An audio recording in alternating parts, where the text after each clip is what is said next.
Hey everyone, I'm your host Adrian. We do content like this weekly, so hit the subscribe button and ring the bell to get notified. If you want more content like this, click the like button and please leave a comment. Thanks again for watching. Welcome everybody to today's Rupa University live class presented by the all-new Rupa University. My name is Adrian Martinez and I will be your host for this afternoon's session. Today we have a very special guest in Dr. Joseph Burrascano of IGenex here to talk about the advantages of using the IGenex ImmunoBlots for tick-borne disease testing. Before jumping in, a couple of quick housekeeping items. Everyone joining will be muted by default, but don't fret. If you do have any questions, please use that Q&A button down in your menu bar, and we'll host a live Q&A session at the end of the presentation. Immediately following the Q&A, yours truly will show you exactly how to order these tests directly on Rupa Health. And if you have to jump early, no worries at all. We are recording this session as we do with every session, and you'll be able to find it all on rupauniversity.com in the coming days. And additionally, if you are a fan of this type of content, be sure to check out rupauniversity.com to get access to all the previous sessions that we have done. So with that, let's jump in. I'd like to introduce Dr. Joseph Burrascano. Dr. Burrascano is a consultant for IGenex, a tick-borne disease testing lab in California.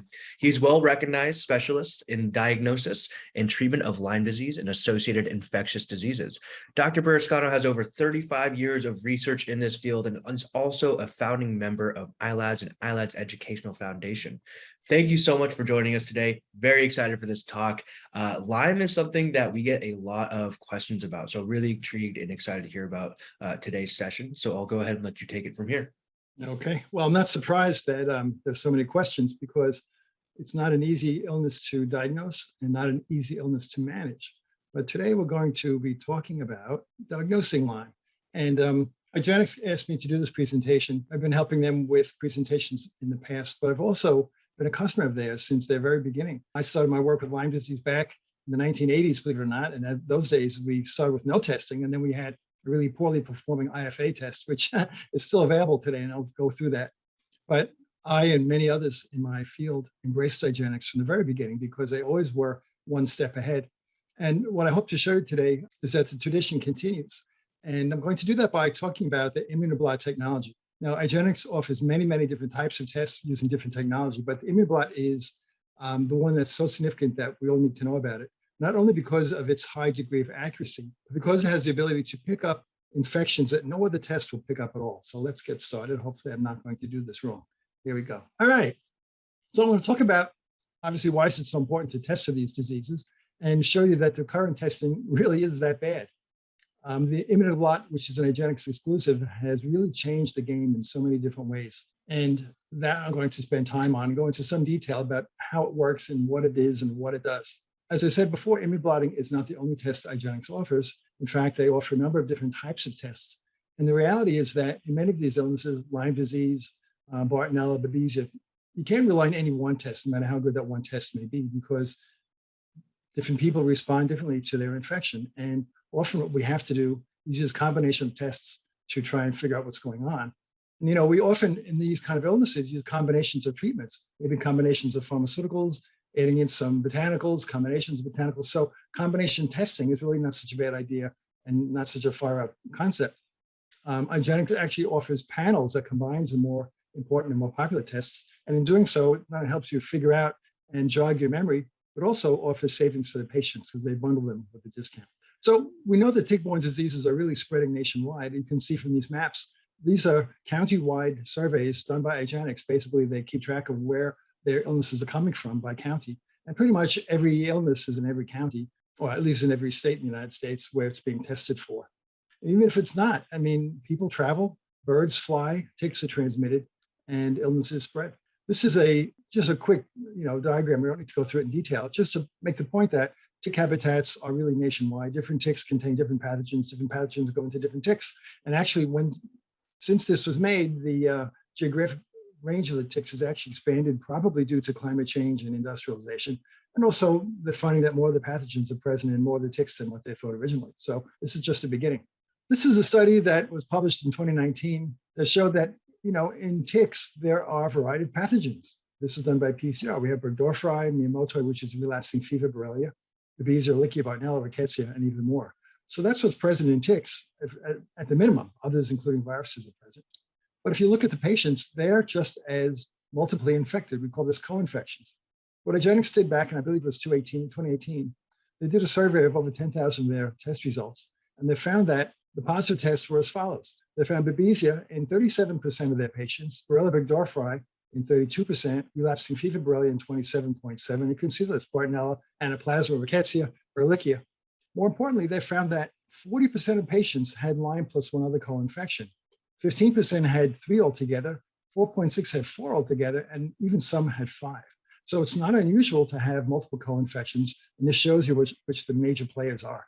We need a little history here. As I mentioned, Lyme testing began with the IFA, immunofluorescence antibody, and it was a very simple low technology test that wasn't really that accurate. It required a technician to look at reactive fluorescence under the microscope.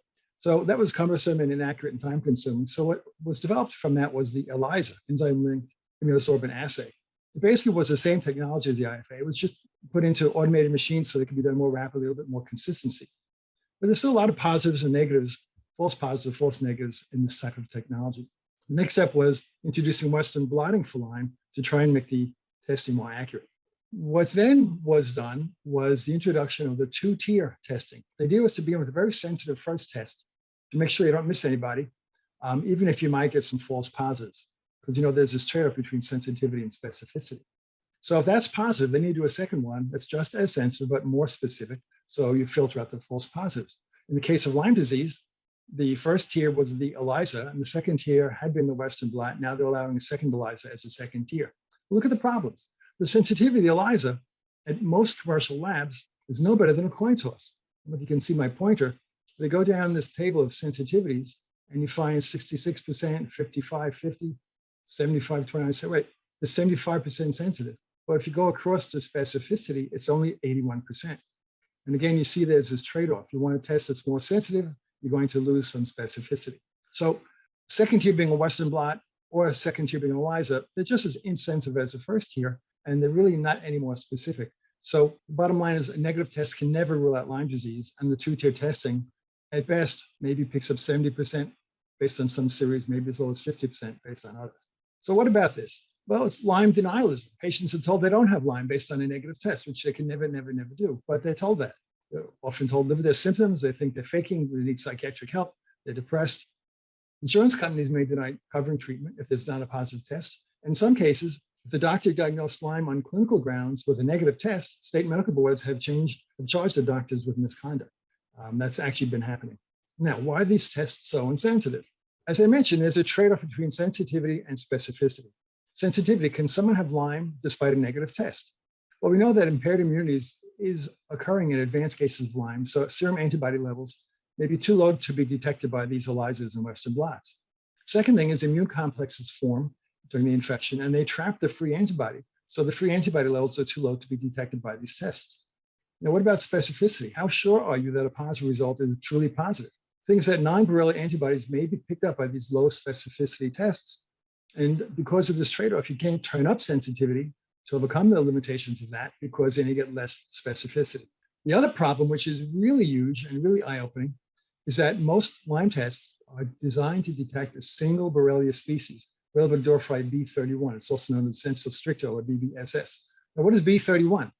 That's a lab designation of a strain of Borrelia that was gotten from a tick, not from a human being or a patient, from a tick, and it's kept alive in the lab for all these decades. It's been known that when Borrelia kept in long-term culture, they lose some of their genetic material, and they're really not like clinical specimens. Nevertheless, B31, strain of Borrelia burgdorferi, is what's used to validate and standardize these commercial tests. But they don't have validation for all the other species. For example, Epstein-Barr, Guerini, Mayoni, and on the list goes on. This longer list of Lyme Borrelia is called Borrelia burgdorferi sensu lato, or BBSL. So these common 2-tier tests are missing many patients, not only because they're not very sensitive, but they don't even look for these other species. So here, a negative test may also be due not only to a poor quality test, but just because you're not testing for the correct species. Another reason why someone may be seronegative. You're testing for Borrelia burgdorferi laboratory strain B31, but they actually have Californiensis. They're not going to be picked up. So this is where the immunoblotting comes in. The name Immunoblot, I think, is confusing because it sounds like a Western blot. The technology is totally different. I'm going to show some comparisons. I'm going to start with Lyme disease just because it's a good way to open your mind about what's going on here. but we do have immunoblotting for many other infections, which we'll talk about. So how do you make a Western blot? First of all, you have to culture a lab strain. Once these are growing, they're lysed, and the antigens that result are separated by electrophoresis. Now, antigen detection, the identification is based upon their position after the electrophoresis. So in other words, it's dependent on how much migration occurs during electrophoresis. And migration is not a very exacting process. The other thing is that non-specific or unimportant proteins may co-migrate with the important ones, and the Western blot can't distinguish those. So you can see from this picture, this is, kind of indistinct. Now, to score them is a positive or negative, what these called the bands, is based on how dark they are. How dark do you have to be to call positive? This big dark band here will be positive. A lighter one, I'm not so sure. How do you score these things? What if you get a broad band? Are those several thinner bands blended together? It's hard to say. The other thing is that these are all based on the donor culture. If the donor culture is growing poorly, the bands are weaker. If they're growing better, they're stronger. If the chemical in the migration bath is not balanced, you get weaker results or different results. So the whole result of this is imprecision. Look at this Immunoblot by comparison. First of all, it's not based on cultured Borrelia or cultured anything. They're based on recombinant antigens. These are created in the lab, and they're actually printed onto the test strips. It's not dependent on a culture. Because it's printed, they're put at very specific locations. So the bands are not located based on migration or electrophoresis. They're placed there in exact locations. So you know what band means what. Also, because they're very specific recombinant antigens, there's much less of an issue with co-migration of other unwanted things like other viruses, other bacteria, even autoantibodies. Second thing, because of printing, a very precise amount of antigen is being delivered. It's not culture dependent. The positive bands are very clear, and the false positives and false negatives are much less likely to be found. So again, look at how clear this is. And make another slide. Western blot on one side, this is for Lyme, Immunoblot on the other. This last lane in the Western blot, number 8, that's the control. Not so good. Look at the Western blot compared to the Immunoblot here. This is much, much better. Look at that. Much more accurate, much easier to interpret. Same thing true for relapsing fever, tick-borne relapsing fever Immunoblot versus Western blot. Here we saw this one before. Look at the difference. It's so much more clear. It's completely game-changing. Now, I talked to you about these being recombinant antigens. Well, what are they? Well, it's kind of a reverse engineering. So what you do is you look up the genetic sequence, or you determine what the genetic sequence is in that pathogen to see what genes code for the surface antigen that you want. These then are cloned into viral vectors, and the engineered viruses are put into E. coli, which then produces a pure protein antigen. Then they're further purified with chromatography, filtration, and so forth. And then again, they're printed on the strips at specific locations in exacting quantities. Recombinant antigens are not only more pure, but you can get a lot of different recombinant antigens on these strips, allowing you to detect multiple species and multiple pathogens at the same time with increased sensitivity and specificity. Again, we'll just compare this. We'll go through this quickly. The source in an Immunoblot is recombinant antigens allowing for multiple species, whereas a Western blot, you get a commercial one from one of the big labs. It's based on B31, the lac strain that's been cultured and lysed. The IGenex Western blot does use B31, but they also use a human strain 297. So you're getting 2 Western blots out of 1, but still the Immunoblot is far better. The bands are located by printing an Immunoblot at specific locations, whereas it's migration dependent in the Western blot. Scoring the bands, very precise measured amounts are put on the Immunoblot, whereas the Western blots depends on the culture, the bath, the whole physical sequence. I'll go through the accuracy in a second, but just to say specificity of the Immunoblot, depending on how you test it and what you test it against, is between 97 and 100% specificity, whereas a Western blot has been shown to be perhaps 96% specific only to that one B31 laboratory strain. To human strains, not so good. Sensitivity in early Lyme disease, I'll go through this also again, based on actual samples from CDC that were blinded, sensitivity of 93%, Western blot 20, again, to that lab strain. Now, think about 93%. Never before in the history of Lyme disease has there been a test that shows that degree of sensitivity in early Lyme disease.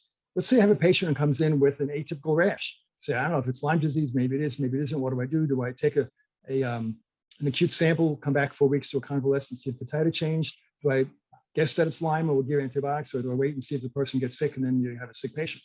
Or maybe someone has been tick exposed and they come in a couple of weeks later with what's so-called summer flu, and it kind of sounds like Lyme, but maybe it's not. What do? Well, now you can do a test, 93% specificity. And again, sensitivity, 93% sensitivity with a very high degree of specificity of at least 97%, and in late cases, actually 100%, again, based on blinded CDC samples. Now, here's another example of the specificity. The Immunoblot can be interpreted by different criteria, but no matter which criteria you use, we have sensitivities 99, 99, 100, 97, 97, 99. And these were tested against unknowns from the CDC, 2 different sets, proficiency testing samples, autoimmune disease, viral infection, syphilis, and so forth. So again, it's a very highly specific test. Now, when it comes to sensitivity, I can spend a lot of time on this one table. There's so much information here. One thing is, again, early Lyme disease, the 2-tiered test, IgM picks up maybe 20%. They didn't pick up any on IgG, so you got 20%. Immunoblots, IgM was present, but so was IgG. Now, the dogma has always been, you don't get IgG early, you only get it later on after a few weeks. Well, the truth is that, and I'll show you a graph of this, IgG does actually start to appear pretty early. It's just that the old-fashioned tests are not sensitive enough to pick it up. So in doing the sensitivity studies, if either IgM or IgG were positive, it's 93.3% pickup again for early Lyme disease. They say, well, that's really non-specific. It's IgG. But again, going back to the other one, IgG with in-house criteria is 97.5 or 99% specific. So that it's very unlikely that this is a false positive. When we get into later stages, GRM together, 100% for the Immunoblot. Now, those were test samples. What about actual people? That's what we care about. We talk about an EIA, that's another word for an ELISA. This was one which was done actually in-house by IGenex. It picked up 75% of cases. The C6 ELISA, which is not available anymore, that picked up 79. The Immunoblot with their criteria picked up 98%. The Western blot, 69.4. Again, specificity was in the low range until you got to the Immunoblot, very, very high. All right, so basically, if you have a patient you're concerned about having Lyme disease, there is no better test than Immunoblot when you're doing a serologic test. And one other thing I want to show with this slide is that, as I mentioned, using recombinant antigens, you're able to pick antigens that will cover a huge variety of species, which you can't do with the standard ELISA or IFA or even the Western blot. The IGenex Immunoblot has been validated with all these different 2 different strains and 7 different species of Lyme Borrelia. You need at least 8 different Immunoblots to do what this is doing here. So again, game changer. This is a copy of the actual report. You see it shows you, was it positive or not, what bands showed up, and the interpretation criteria as well as limitations. So it's a very clear, easy to understand report. As I mentioned, the Immunoblot allows for not only multiple strains and species, but multiple pathogens. So it's available for Lyme disease, Tick-Borne relapsing fever, TBRF, Bartonella. Now it's also available for Babesia, and this is new. And it's been available for a while for SARS-CoV-2, the virus of COVID-19, which has been very helpful for my patients. We'll talk about the relapsing fever Immunoblots at TBRF. The thing is, TBRF is often confused with Lyme disease. Now, those who haven't heard this before might think I'm a little bit nuts. People think that sometimes anyway, but not when it comes to this. The thing is that, I'll show you studies. People were tested for Lyme disease because they had Lyme symptoms, the fatigue, the headache, the joint pain, neuropathy, all the different non-specific multi-system signs of Lyme disease. But they found that a large percentage of these patients did not have Lyme. They had Tick-Borne relapsing fever Borrelia.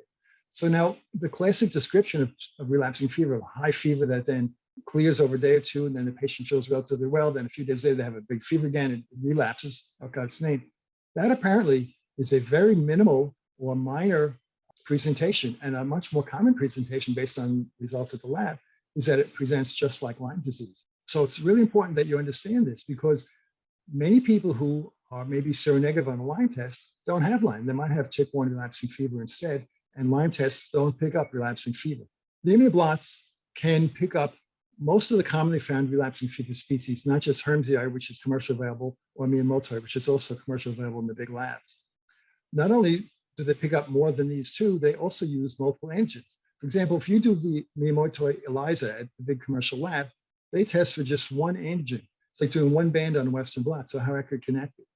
But because it's an Immunoblot and because it's recombinant, it's much less likely to cross-react with viruses, other bacteria, autoantigens. And the fact is, these Immunoblots are specific between Lyme and relapsing fever, so you're not going to get overlap between the 2. A Lyme Immunoblot will not pick up relapsing fever and vice versa. And the beauty of this also is you get IgM and IgG. Some pictures. This is interesting because these are several Immunoblots done on the same patients. And they found that, for example, patients 1 and 2 had Tick-Borne relapsing fever, Borrelia, but not Lyme. This sample 3 had both. Sample 4 had none of them, and sample 5 had Burgdorferi. So again, by doing Immunoblots for tick-borne relapsing fever and for Lyme, you can very clearly sort this out. And look at how clean these blots are. I mean, it's very, very hard to misinterpret those results. These are the spectrum of Borrelia that can be detected. In fact, there's probably more, but we'll go through that again. So Lyme Borrelia, we have B31, which is a lab strain. We also have 297, which is a human strain, and all these other ones that have been found to be present in North American patients. And that includes Abszelii and Greenii. I mean, those are thought to be European, but they're being picked up in American patients. It's been shown that migrating birds will carry some of these and people themselves travel. Relapsing fever Borrelia, not just Hermesii and Miyamotoi, but these others, Tusicoli, Turcate, Texasensis, Coriaceae, Parkeri, and even others. All right, I want to switch to Bartonella now because we have Immunoblots for Bartonella. Bartonella, if you're experienced with it, know it's sometimes very maddening because your patients have signs and symptoms of Bartonellosis, but the testing is negative. Well, Bartonella is a very huge group of organisms. At least 40 distinct species have now been described, and possibly even more. The longer you look at the literature, the more it seems to be creeping up. The problem is multiple Bartonella are not picked up by the traditional tests. They'll pick up Bartonella henselaii cat scratch disease, and maybe that's it. Here, the Immunoblot contains 22 Bartonella-specific recombinant antigens as opposed to controls, increasing sensitivity, very specific. There's no band overlap or co-migration, as you know now, on Immunoblots. Now, this is the thing. With the Immunoblot, it'll detect multiple species, even detect those that it can't actually identify. What does that mean? You get a report that says Bartonella species were detected, and you know it's Bartonella. If it's one of these 4, Babesia, henselaii, Quintana, or Vinsonii, they'll say that's what's there. But if these aren't present, but still a positive Immunoblot, it means that there is a Bartonella there, but it's other than one of these 4. Here again, pictures of the Immunoblot for Bartonella, just again, very clean, very nice. It's just a slide to show that you would have to do multiple separate individual Western blots equivalent to one Immunoblot, and at that point it would still not be as accurate. Again, you get a multiple species capability. This is a specificity study. They looked at whether the Bartonella Immunoblot will cross-react with these other tick-borne pathogens, Lyme, even co-infecting Lyme relapsing fever, Lyme Babesia, Lyme and Anaplasma, Babesia alone, and even some controls. In no case here at all was there cross-reactivity, so the specificity was 100% in this group. This is another comparison of the Bartonella Western blot to the Bartonella Immunoblot. What you can see by this is that on the Western blot here was negative. The Immunoblot showed that it was positive actually for 2 different species. Here, the IgM was negative on a Western blot. It showed a Bartonella species and maybe Elizabethia on the IgG. Here it showed actually what it was. Vinsonii was the second species. Here it showed again, specifying which one was there. This Western blot didn't show anything, but in fact, Elizabethia was really present. So the Immunoblot is more information and more sensitive. It's a validation study. This was done to show that if you have positive testing for Bartonella by other methods, and you compare to immunoblotting for the Bartonella, the results are the same. In other words, every one that was picked up by the other ones was also picked up by the Immunoblot. The specificity again was 100% for both IgM and for IgG. Sensitivity, IgM was 75%, IgG 89%, and if one or the other or both, it was 100%. There's again a copy of the individual report. Shows you how to interpret it, positives 2 or more bands. It'll speciate these. It'll report genus positive other species are found. In other words, you may find more than one species. And it shows here that this person had several, unfortunately the slides cut off on the bottom, but they had several different species co-infecting them. And that's definitely been reported in the literature. I'm going to move to Babesia now because it's one of the newer Immunoblots that are out. Turns out Babesia is the most common co-infection in Lyme patients. And that's been true from when they first started looking at Babesia in the 1990s. It's a parasite, intraerythrocytic. It's transmitted by ticks, blood transfusion, transplacentally. And although it shares many clinical features with malaria and can be fatal, it also has some overlap with Lyme disease. There's no antibody test right now until the Immunoblot came out that was reliable enough to detect Babesia infections. And those of you out there who, like me, have been looking for Babesia in our patients, you know, very rarely do you get a good positive test, especially with Duncani when you're doing Babesia serologies, but that's changed. It's the IGenex Immunoblot for Babesia is the first test of its kind that really will detect antibodies in a more accurate way. It's also been found that although microta is the most common and most widespread variant in the United States, Duncani is also very common. In my experience, those with Duncani are a little bit more sick, a bit more difficult to treat. And I've found Duncani on both coasts. Some people say this is a West Coast disease, but no, I found it on the East Coast where I am. With the Immunoblot, you can detect Babesia species, and if microti and or Duncani are present, it'll mention that as well. Here again, a very beautiful, clean result. Sample 1 was positive for Babesia genus. They couldn't say what species, but it was positive. And again, if you have a positive genus, it doesn't mean it's a false positive or an indeterminate. It means it's positive. It just wasn't one of these 2 other species. Here again, little development work has showed that all these different Western blots had to be done to try and determine the best way to test for these different Babesia. And by using recombinant technology, all these different Western blots were able to be converted to one very elegant Immunoblot. And you don't have to go through all to see which patients are positive or negative, but basically the Immunoblot is a more inclusive test. Here what they did, all these Immunoblots are negative. This very first thing, P, that's the control, and all these others are negative. And on the bottom, it tells you what each lane is. What I did, I brought it over here. There's no cross-reactivity to these other pathogens. So the 2 different Lyme species, to 1, 2, 3, 4 different relapsing fever Borrelia species, to 4 different Bartonella species, and even to E. coli. No cross-reactivity whatsoever. So again, if you get a positive test with one of these, you know that it was positive. Now, this is another interesting test. Comparing the Immunoblot on for Babesia to these other infections, there was very high specificity. None of these other cases, being Anaplasma, Ehrlichia, Rickettsia, Borrelia, and even normal controls, none of them had a false positive on the Babesia Immunoblot. So again, we get 100% specificity. Really, really very impressive. Now, this is a neat slide. Shows sensitivity. What I want to do is bring you down here to the total number of samples. 72 were tested, 63% showed positive. Okay, so pickup rate of 87.5%. 25 samples were microti, and 20 were Duncani. Wait a minute now, if you add these 2 up, that's 45, but there were 63 positive. So it means 18 samples were positive for Babesia, but a species other than microti or Duncani. Now, we've seen in literature, there are occasional reports of humans being affected by other species, Bovis, Canis, others. And guess what? That's happening. So if you have one of these, or if your patient has one of these atypical infections, it's still going to be picked up by the Babesia Immunoblot. I don't think that would be happening with the Babesia IFA by the old-fashioned technology.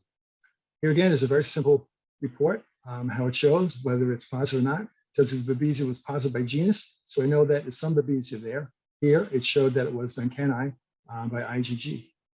So again, a positive genus level test means it's positive. I want to go back one other thing.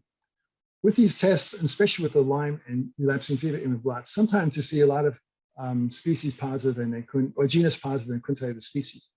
Sometimes that's because it's an atypical species, but more often what the lab found is that it's because the patient is co-infected with several different species, and there's so many bands showing up that it's just not possible to separate them all out. So it's definitely a positive test, again, to have a genus and not a species, but by not being able to speciate, it doesn't mean it's a negative test. It might mean a co-infection in more than one of the pathogens. Dr. Shah asked me to include this slide because the Babesia Immunoblot is now being launched. They want to have it replace totally the IFA. So if you order an Immunoblot at this point, they're going to give you savings of money. And also the lab slips don't yet say Babesia Immunoblot, they say IFA. So if you check off IFA, you're going to get Immunoblot. So this is a little bit of important information. It's going to expire at the end of September. So call your patients in, get them tested, save some money. Now, remember in the beginning I said that sometimes not every infection is picked up by every test, and there are a lot of different reasons for that. And to get around that, you might have to do multiple tests on a single patient to look for the actual pathogens. What you end up doing is doing a panel of tests. So why is that? Number one, symptoms overlap. It's not always possible to separate the tick-borne diseases on just clinical grounds. Examples. As I mentioned before, tick-borne relapsing fever and Lyme symptoms often so closely overlap that you cannot tell them apart clinically. In fact, you send them in for Lyme testing and they don't have Lyme, they have relapsing fever. And again, because those Immunoblots don't cross-react or cross over, then it's really a true distinction. Now, Bartonella can cause joint pain, as a lot of you know, fatigue, neurologic issues, just like Lyme disease. But babesiosis, headaches, dizziness, fatigue, just like Lyme disease. All of them can become chronic. All of them can be missed if you don't test for them. So testing for multiple pathogens maximizes your diagnostic accuracy. We also recommend testing by multiple methods. What does that mean? Well, there's a way of testing direct tests as well as indirect tests. So direct test looks for the pathogen or parts of the pathogen in the specimen, whereas indirect looks for antibodies, which is a B cell response or T cell response in the blood because of the presence of the pathogen. Now, the direct test. Why? Well, not everybody has detectable antibodies, as I mentioned. Some are immune suppressed, Antibodies may be bound in immune complexes. Some patients are challenging to get a blood draw from. For example, infants and young children, people with bad venous access, people who are just tired of all the needles. So you can do direct testing on the urine. And what IGenex offers, for example, is PCR, which is a DNA-based test, a multiple source. It could be blood, spinal fluid, tissues, urine. They offer the FISH test, which is a fluorescent in situ hybridization. We actually directly visualize the pathogen using stains, not for DNA, but for RNA. So that's really neat. That's for blood. And urine testing could be antigen capture as well as PCR. So all these are direct tests. Now, indirect tests. These look for antibodies or T cell reactivity in the blood. Okay, so why is that? Well, pathogens are not always present in the bloodstream. A lot of you know that you do a PCR for Bartonella, for example. Literature shows maybe 5% of the time you'll pick it up with a standard PCR. Indirect tests, on the other hand, are very good in very early disease before the immune response matures, and very, very late in the disease in your chronic patients whose immune system may be compromised. The T cell test is interesting because not only is it a very early indicator, even before IgM, but in people who have a B cell deficiency, B cell immune deficiency, the T cell response may still be positive. So in other words, you can get a T cell reactivity in a seronegative patient. The indirect test, Immunoblot, is a perfect example of that, as is the Western blot, the IFA, the ELISA, and the T cell response test. It's called the IGenex spot. Now, this is one of the slides I want to call your attention to because it, again, reinforces the need or the usefulness, I should say, of multiple testing methods. So again, with my pointer, tick bite. The first thing, this blue pump, that's T cell response. That's the first thing to pick up. Then comes IgM as it goes down, and then IgG. Again, as I showed you, IgG does actually start relatively early, even before IgM peaks. IgG starts to show up, and a very sensitive Immunoblot will pick that up. When you look at the T cell response, it does drop down, but in a small percentage of patients, they have maintained a positive T cell response throughout the illness. And as the disease progresses, if they get chronic late stage disease with immune system breakdown, that's usually a B cell phenomenon. And in some of those patients, the T cell response stops coming up. Same thing with the PCR, could be positive in any stage, most likely positive in the beginning before the immune response is fully formed. But again, late in the illness, when the immune system is not working so well, you can start to get a higher rate of positivity on these direct tests. Okay, so this is a great graph to keep in mind. It shows you why the bulk of the testing is done by immunoblotting right here during the, I should say, the meat of the illness. Here's another example. This is a series of patients. 48% were positive by Immunoblot. This is for Lyme disease. By adding PCR, they picked up another 12.9%, another additional 38 cases. So as good as the Immunoblot is, this reflects how sick some Lyme patients are. Their immune response is blunted, and therefore the bacterial load, the spirochete load is high enough that a PCR actually picked it up. So again, the recommendation is you want to do combination testing. You want to do an indirect test like the Immunoblot, which is the best indirect test, and then you want to do a PCR, which is the direct test. As I said, this was a talk about the Immunoblot because it's new and kind of neat and also misunderstood, but actually IGenex does all these different things. They do the multi-species Immunoblot, the IGX spot, which is a T cell test, Western blots, the IFA. Now, why did they do an IFA when I told you it's not such a great test? Well, some insurance companies require two-tier testing. And that's the technology that, the state of the art to them anyway. So what IGenex will do in some of their panels is include an IFA along with the Immunoblot. That way you got coverage for your patients if their insurance requires two-tier testing. IFA is the first tier and Immunoblot's the second. The PCR, the Lyme antigen, which is the urine assay, and a broad coverage assay, which is a replacement for the ELISA. So it's like an Immunoblot, but less expensive. Same thing for Tick-Borne and Relapsing fever. They have multi-species Immunoblots. The PCR is a multi-species PCR because it's genus level, as it is for Lyme disease, and another broad coverage antibody test, which uses recombinant antigens in an ELISA type of format. So it doesn't give you species, doesn't give you IgM or IgG, but it's cost-wise more like an ELISA. So if cost is an issue for your patients and you don't want to miss all these other species, you have the option of the broad coverage assay. Bartonella, we have the Immunoblots, again, multi-species coverage. The T cell test for them, the IGX spot, IFA if that's necessary, PCR, which is again a genus level test, help to pick up a lot of species, and the fluorescent in situ hybridization. The importance of this is FISH testing. It's a direct test that will pick up organisms like Bartonella that exist in biofilms. PCRs are not validated to do that, whereas the FISH is. So it's probably the most sensitive of the direct tests for Bartonella. Babesia, now we have the Immunoblots. Again, the old IFA, PCR, multi-species, and FISH, again, which is a genus level, very, very favorite test among clinicians. Even rickettsias, anaplasmas, and ehrlichia, there are both serologic tests, which are indirect, and PCRs. What about these test panels? Well, IGenex, I mean, they're not stupid. They see what doctors want. They see what patients want. So what they've come up with are these test panels. It's a logical grouping of testing. So it increases the accuracy because it will include indirect and direct. It'll include the different species. It'll include different types of things. At the same time, it can save a lot of money. I'll show you an example. It simplifies ordering, makes it easy and quick. It's also, for me anyway, it's a good memory jogger. I'll go looking through the test list and say, oh, I forgot to add Bartonella. Let me put that in there. It helps. Anything can help us when we're up to our neck in clinical patients. Here's an example. This LTP1 panel, which is Lyme and relapsing fever, Tick-Borne relapsing fever, is IgM and IgG by Immunoblots for both Lyme and TBRF.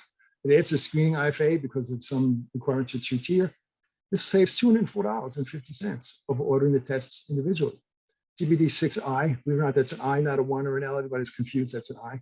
This is all the major co-infections, serum, whole blood, direct, indirect, and so forth. This alone saves over $1,300.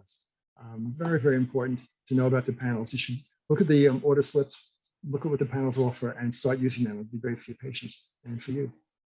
Again, the 6I is the screening, the Immunoblots, and PCR for Lyme, Immunoblots, PCR for Tick-Borne relapsing fever. Let me tell you one more thing about IGenex PCRs. Their PCRs are not the usual standard PCR like you get from one of the big labs.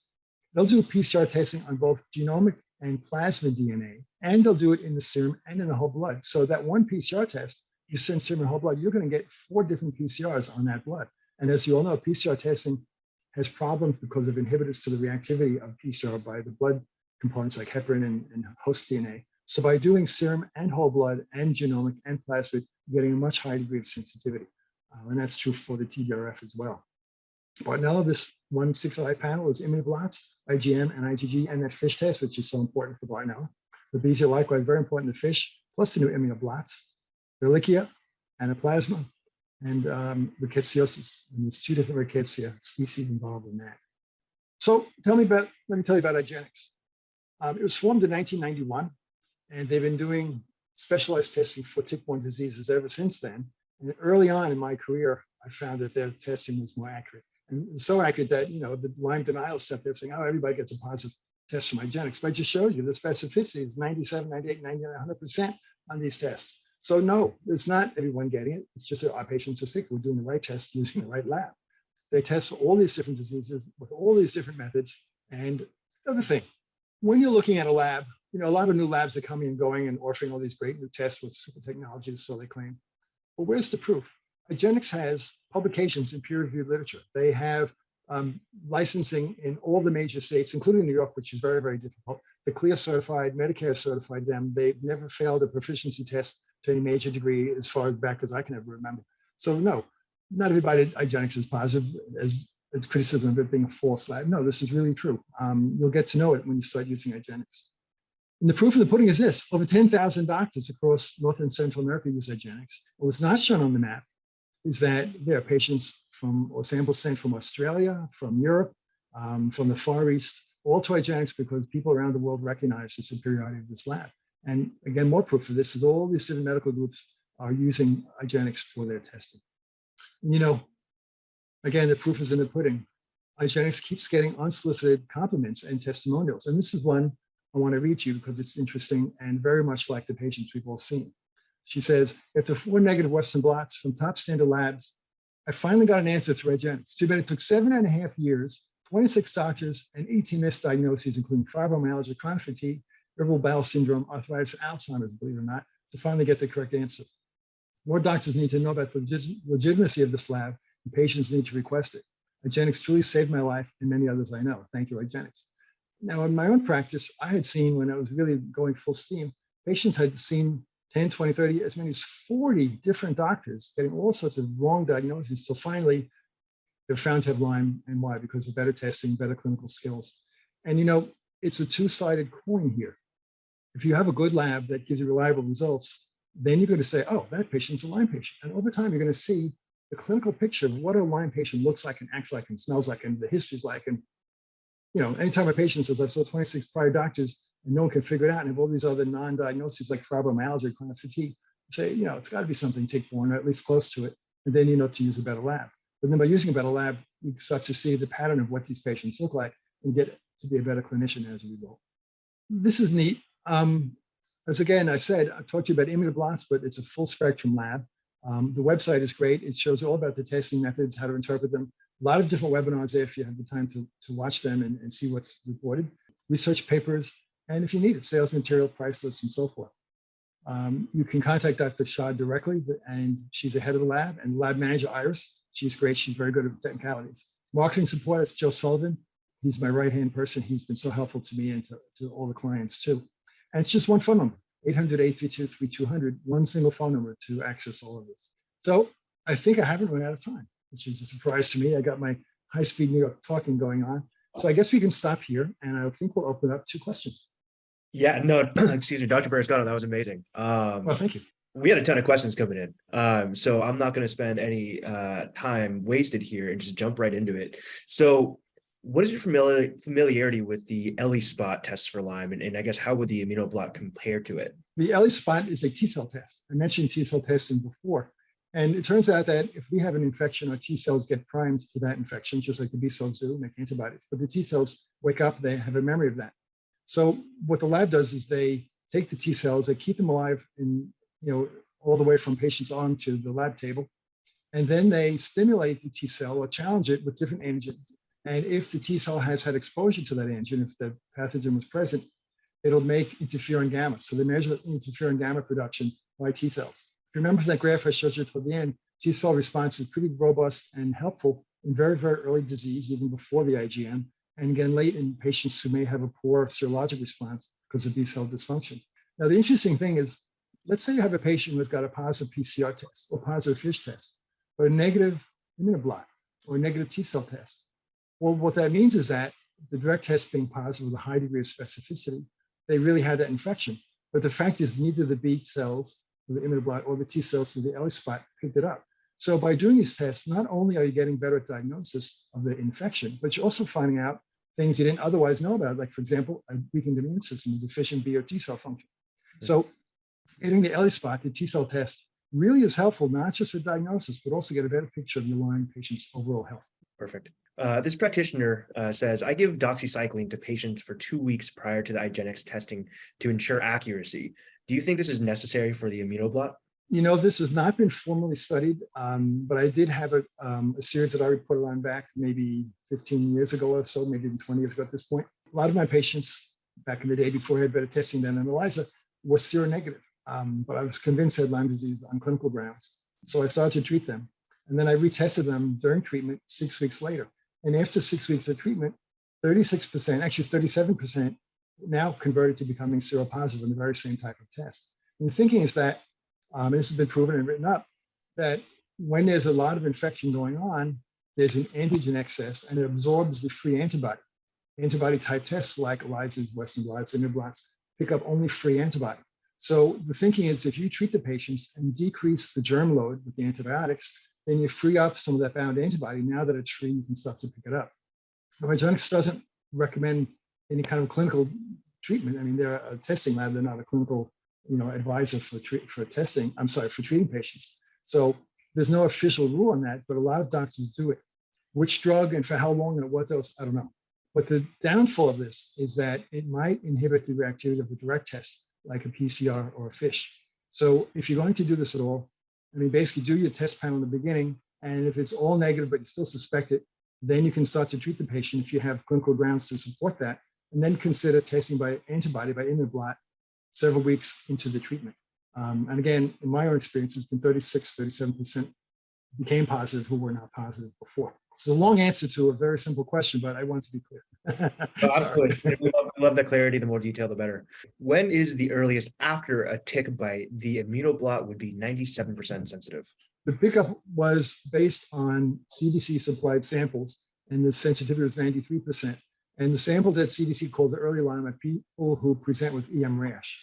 Clinically, we know EM rash can appear as early as 4 days after the bite, or maybe as late as 2 weeks after the bite. So somewhere in that 4 day to 2 week window is when these patients were tested.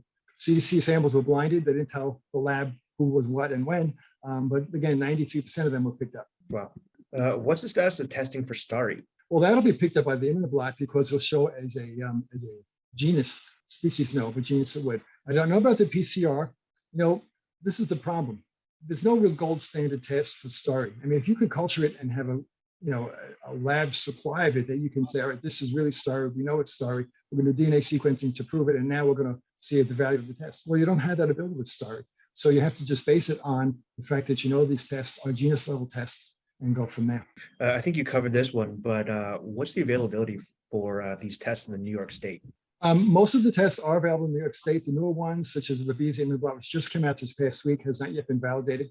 As far as I know, the Bartonella Immunoblot is in the process and it's not yet in New York State, but we can have Dr. Shah tell us that more accurately if she joins us, or if you can call IGenex, she'll tell you. Yeah, okay, perfect. Does knowing the exact species affect the treatment protocol?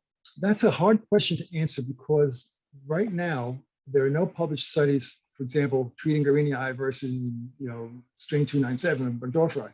Likewise, there's no good studies comparing Lyme Borrelia versus relapsing fever Borrelia. So what I've been telling people is do the Immunoblots for both relapsing fever Borrelia and Lyme Borrelia, and keep your records, keep data, and start to see if patterns emerge. Because you might say, hey, look at that. This group of Borrelia respond better, for example, to doxycycline than they do to amoxicillin. And these need IV and these don't. We're starting to see that with, for example, the Babesia, where Duncanny is more difficult to treat. We don't have enough information yet for the Borrelia. So it's important to speciate to know what's present. Likewise, it's important because I have patients who on Immunoblot had one species and were under treatment and doing well, then got sick again for unexplained reasons. The Immunoblot now showed they have a new IgM for a new species they didn't have before. So they got a new tick bite, a new exposure with another species. And if you didn't have that information to begin with, you would never know it. And some of the samples I've showed you on the Immunoblot show people who are co-infected with more than one Borrelia, co-infected with more than one Bartonella, and so forth. So it's really, really helpful to have that information. Yeah, absolutely. If the Immunoblot shows, is there any reason to do a direct test? For diagnostic purposes, I don't think so. Again, because it's so highly specific that you're not going to think about it, well, this is a false positive. Some patients ask for it. Some medical groups require it. But I don't think I would do, I wouldn't make that a blanket recommendation. It's case by case, but Immunoblot, as accurate as it is, I don't think you need more confirmation. Is this test with dry blood spot, or is there a venipuncture serum? The Immunoblot is a regular venipuncture and blood collection. Perfect. And just quick questions for you, Dr. Berscano. What does your time look like? We are coming up on the hour mark, and I want to make sure that we're sensitive for time here as well. I got maybe 5 more minutes. Okay, perfect. Are the symptoms you list, fatigue, joint pain, et cetera, related to adrenal response, effects on cortisol, to the inflammatory response to tick-borne disease? Do these patients have higher or lower than expected levels of anabolic or catabolic hormones? The answer is yes and yes. Lyme disease is a spectrum. And, this is why functional medicine is so important for chronic Lyme disease type patients, because yes, it's an infection. The symptoms of Lyme are not those of infection. There's no high fever, high white count, and pus coming out of pores. It's the symptoms that are due to activation of the inflammatory cascade, symptoms due to buildup of toxins because of inhibition of detox pathways. It's due to effects on hormone output as well as hormone receptors. A study was done many years ago at Mount Sinai Hospital, New York, that showed that people with active Lyme, the antibodies of Lyme block thyroid hormone receptors. So in other words, you could have normal thyroid hormone levels, but be clinically hypothyroid because the hormone was not getting to its receptor. So when it comes to adrenals, I think early in the illness, there's there's an elevated adrenal response. I wouldn't say hyper because it's not abnormal. It's normal to account for the stress of the infection. But as the disease progresses, in some of these patients, especially who have buildup of toxins and other things, co-infections, been sick a long time, yes, there can be adrenal fatigue, and adrenal support is necessary in those. So again, adrenal testing in the chronic Lyme patient, very common, and adrenal support with replacement doses is also kind of common too. Love it. The last question, I think it's a great question, is can you speak a little bit to just treatment options? Not really. As a spokesperson for IGenex in today's presentation, again, I apologize. My internet cut out right at the worst possible time. So I missed that entire answer, but I got the gist of most of it. With that, y'all, we are at the hour, and I want to be sensitive to everybody's time today. Dr. Berscano, thank you so much for joining us today. Any final thoughts or messages you want to get out there? Well, I think that we learned from our patients, and what you need to do with all of your patients is be very, very considerate of their history, from them, from their family members, others who might be helpful. Have them keep a daily diary before and during treatment to help see the patterns of what's going on, because these infections are pattern recognition problems. And by matching up their history, their symptoms, their test results, that's going to help you do a better job with them. And you're going to learn from your patients. That's certainly how I learn. Absolutely. Well, we appreciate the time again. Thank you so much for joining us. We will absolutely have you and the IGenex team back for more of this type of content because it's important conversations to have. And as you can tell by only being able to go through about half of the questions that were asked, this is a very important topic. So again, thank you so much for your time. And I know this is a commitment to you and the team over there over at IGenex. So thanks again for joining us today. Thank you for inviting me. Thank you for having me. Absolutely. This is great. You're welcome to hop off. And for those of you folks who do have a few more minutes, what I'd love to do is show you exactly how to order a IGenex test directly on Rupa Health.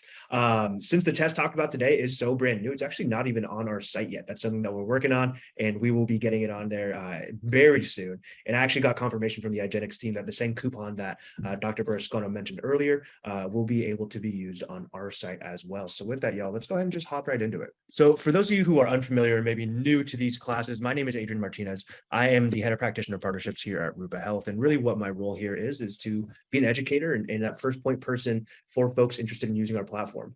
What we are is we're a functional lab platform that's designed to make life easier when it comes to ordering lab tests. What we've done is we've created a marketplace that has over 30 plus different labs in one spot, of course, including IGenex, but also others, Genova, Dutch, Diagnostic Solutions. We have blood labs on here, genetics tests, really you name it, right? And so the idea with that is now as a practitioner, instead of having to go to 5, 6, 7 different labs to order all your tests, you have everything all in one place. Not only can you order all your tests in one place, but you can also track and manage all of your results in one place as well. So again, not only are you going to be able to order all your tests, but you have everything all in one spot when it comes to your results. The second and most important component to Rupa Health that'll make your life easier is the patient experience. So as soon as you place an order on Rupa Health, you're able to basically kick your feet up. We'll take it from there. We'll reach out to the patient. We can manage billing. We'll send over FAQs, instructions, videos on how to take the tests. We'll drop ship the kits to the patient. We'll manage any specimen issues, any support. We'll help coordinate the phlebotomy, all these things ultimately that would take time out of your day in the traditional lab testing experience. We'll take care of that for you. From there, you're notified as the results come in and you're able to view them all again on Rupa Health. So what does that all look like? Well, it's simple. To create an order on Rupa, all you need is the patient's first name, last name, and email address. From there, it'll bring you right into your order screen. And this is where you're able to place your orders. So up at the top, you can create custom bundles, which are sets of tests, sets of blood panels, whatever you want it to be from any one of the labs that we work with. Below that, you can create a favorites list. A favorites list is a individual test that you commonly order, you put a little heart next to it, and then from there, it's as simple as clicking the tests, right? So we'll use some of the older Lyme tests, the ImmunoBlot from IGenex, not their newer one, but you can add that in there. But also if you want to order maybe a SIBO or an organic acids test from Great Plains, from Genova, you name it, they're all available here. And the way that our pricing works is very straightforward. We offer wholesale practitioner prices. So the same prices that you would get having an account directly with the labs, those are the same prices that we offer here at Rupa. So there's no upcharge. Your patients are always getting that lower possible price. The way that we generate our revenue is very simple. We charge a 7% processing and ordering fee on each order. And that's it. That's the only charge that Rupa has on our platform. Other than that, it's free to sign up for. There's no minimum cost. There's no subscription fee, any of that, right? From there, you just click send a patient. And that's how you order from 30 plus different labs in a matter of seconds on Rupa Health, of course, including IGenex and all of their different Lyme tests that we talked about today. Now, just a little bit of clarification on that 7%, that's paid for by whoever's paying for the tests. So if you're having us manage billing directly with the patient, then the patient will be the one paying that 7% processing and ordering fee, meaning for you, Rupa's free. Pretty cool. You, of course, do have the option of paying for the tests yourself. You can click that box there. You can add notes for the patient. You can add notes for Rupa. You can even add ICD-10 codes, in which case we'll go ahead and help the patient create that super bill to submit for potential reimbursement. Additionally, you can even add your own fees. So if you want to add interpretation fees, for example, onto this order, you can go ahead and do that and have us take care of all the billing for you. Again, taking everything off your plate. Once you send that order through, everything is tracked directly within your main dashboard here, and I can click into any order at any time to see exactly what the status of that order is. You'll see in this example, there's 4 different tests from 4 different labs. I can see when the sample arrived at the lab, when I can expect those results to come in. And once those results are in, you're able to download the results. You can send them to your patients. You can schedule clinical consultations. So should you need some assistance interpreting those results, you're able to just schedule that time directly with the lab here. All that to say, again, everything in one place, making your life easier. We even have EHR integrations with Practice Better, Elation, Optomantra, and many, many more to come. Now, another component to Rupa Health, like I mentioned before, is the patient experience. That's something that we want to help you with, and that will help you ultimately save a ton of time, right? And so this is what that looks like. As soon as you place that order on Rupa Health, we can take it from there. We'll notify your patient. Again, we can manage billing directly with them. The kits will be shipped out directly to your patient. So no longer are you going to have to stalk any kids in office. We'll send over FAQs, instructions, videos. We'll follow up your patient, and as well, you're notified as the results come in. And here's what that looks like. So we'll notify your patient. We'll let them know that the tests have been ordered by you as a practitioner. But one important thing to call out here is that we accept multiple different payment options. We can accept cash, credit, we can accept HSA, we can accept FSA, and we can even set up a 3-month interest-free payment plan with your patients. From there, we'll collect all the necessary information to complete your order. All the costs are going to be highlighted here, so your patient knows exactly what they're paying for. Now, of course, if you decide to pay for the order, nothing is going to change in terms of the patient experience. The major thing that's going to differentiate here is that we're not going to show the cost to the patient. Following that, we will go ahead and send over an email that looks similar to this. It'll outline all of the different instructions for all of the tests, how to fill out the requisition forms, and then scheduling a phlebotomy. So walking your patient through the different phlebotomy options in their area. But if the patient has any questions, maybe they want some additional support, maybe they want some additional options for phlebotomy, they reach out to our team and we will manage that entire experience. You can see an example of the tests over here on the right-hand side. So that's going to walk them through each of the different details necessary to complete their test successfully. But they're also very user-friendly. So that's one thing that I always like to call out is how user-friendly these tests are. From there, you're notified as results come in, and you just hop right into your Rupa Health dashboard and you're able to see everything there. So the final thing I want to call out here, y'all, is just Rupa University. This is the educational component to Rupa Health. You are all actually part of Rupa University right now, so welcome. Rupa University is where we do these things such as live classes. We partner with our lab partners, such as Dr. Berascano and the team over at IGenex, to come in and give these classes. So you're able to always watch these for free. We record them, upload them generally with the slides as well. But if you want something more in depth, we also even offer boot camps.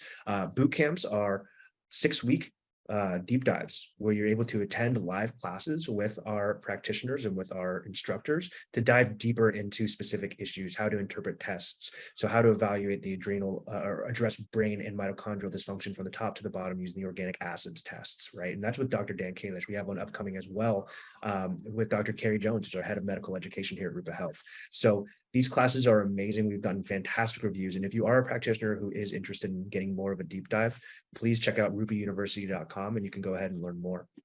So with that, y'all, my name is Adrian Martinez. If you have any questions, let me go ahead and pull up my information here. You can contact me directly just at adrian@rupahealth.com. Again, I'm the head of practitioner partnerships. So look out for a few things coming your way. I'll go ahead and send out an email following this afternoon, just recapping everything, and keep an eye out in the next week or so for a recording of this email along with the slides. So you'll be able to catch the recording if you did join later, or even just want to recap and walk through the slides at your own pace.